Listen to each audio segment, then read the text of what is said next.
আজি গোটেই অসমৰ মানুহসকল স্পেচিয়েলকৈ আমাৰ নজোৱানসকলৰ ল'ৰা ছোৱালীসকলৰ য়াং জেনেৰেশ্যনৰ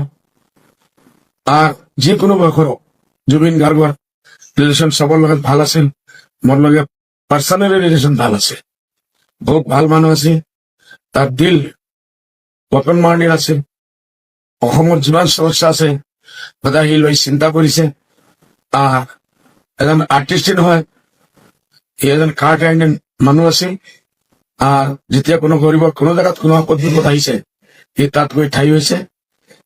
মানৱ জাতিৰ কাৰণে তাৰ কৰাৰ বহুত সপোন আছে। মই সদায় বম্বে যোৱাৰ কাৰণে যেতিয়া যাওঁ, গুৱাহাটীৰ পৰা বম্বেত উঠিলেই আমি জুবিন গাৰ্গক পাওঁ। এনেকুৱাই আমাৰ 5-6 বাৰ তেখেতৰ লগত ডাইৰেক্ট ভেট হৈছে। 2-2.5 ঘণ্টা আমি মাতিছো জুবিন ৰঘুস্বৰ। আজি শুনি মনটো ভাঙি গৈছে। গোটেই আজমল ফেমিলি, তেখেতৰ ফেমিলিৰ লগত আমি UDF পাৰ্টি, আমাৰ মৰকজুল মাৰিফ আজমল ফাউন্ডেশন, আজমল ফ্যামিলি আৰ আজমল ফাউন্ডেশন ফ্যামিলি সব আমি দুঃখী আছো।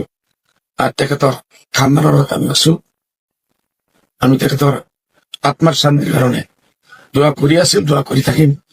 এনেকুৱা এটা লছ হৈছে যিটো অসমৰ ধৰতীয়ে বোধহয় আৰু কোনোদিন পুৰা কৰিব নোৱাৰে। আৰ্টিষ্ট আহিব যাব, জুবিন গাৰ্গ নাই। জুবিন গাৰ্গ আপুনি খুশ থাকক, য'ত আপোনাৰ আল্লাহ ৰাখে আপোনাক খুশ ৰাখক, এইটোৱে বৰ্তমান।